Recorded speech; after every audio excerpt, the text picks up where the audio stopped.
തുടക്കത്തിൽ മാഗ്നറ്റിക് ഫീൽഡിന്റെ സാന്നിധ്യം ഇല്ലാതിരുന്ന കോയിലിനടുത്തേക്ക് ഒരു ബാർ മാഗ്നറ്റിന്റെ നോർത്ത് പോളിനെ കൊണ്ടുവരുന്നതിലൂടെ ആ കോയിലുമായി ബന്ധപ്പെട്ടിട്ടുള്ള മാഗ്നറ്റിക് ഫ്ലക്സ് കൂട്ടുകയാണ് ചെയ്യുന്നത്. അതായത് ഇവിടെ കോയിലുമായി ബന്ധപ്പെട്ടിട്ടുള്ള മാഗ്നറ്റിക് ഫ്ലക്സിന് ഒരു ചേഞ്ച് സംഭവിക്കുന്നു. ഫാരഡേയുടെ നിയമപ്രകാരം ഇത്തരത്തിലുള്ള ചേഞ്ച് കോയിലിൽ ഒരു EMFും അത് കാരണത്താൽ ഒരു കറന്റും രൂപപ്പെടുത്തുന്നു.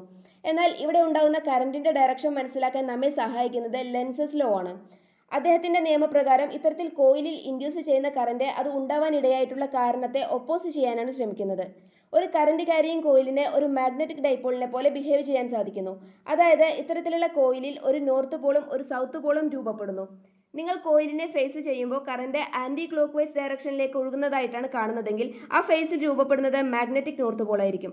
എന്നാൽ കറന്റ് ക്ലോക്ക് വൈസ് ഡയറക്ഷനിലേക്ക് ഫ്ലോ ചെയ്യുന്നതായിട്ടാണ് നിങ്ങൾക്ക് കാണുന്നതെങ്കിൽ ആ ഫേസ് മാഗ്നറ്റിക് സൗത്ത് പോൾ ആയിരിക്കും. ഇവിടെ ബാർ മാഗ്നറ്റിനെ കോയിലിനടുത്തേക്ക് അടുപ്പിച്ച് ആ കോയിലുമായി ബന്ധപ്പെട്ടിട്ടുള്ള മാഗ്നറ്റിക് ഫ്ലക്സ് കൂട്ടിയിട്ടാണ് ഒരു ഫ്ലക്സ് ചേഞ്ച് കൊണ്ടുവരുന്നത്.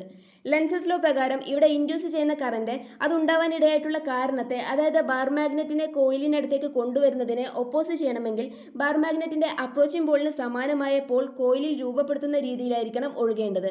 അതായത് ഇവിടെ ഒരു റിപ്പൾസീവ് ഇന്ററാക്ഷൻ ഉണ്ടാക്കാൻ ആവശ്യമായ നോർത്ത് പോൾ കോയിലിൽ ഫോം ചെയ്യാൻ വേണ്ടി കറന്റ് ആന്റി ക്ലോക്ക് വൈസ് ഡയറക്ഷനിലേക്കാണ് ഒഴുകേണ്ടത്.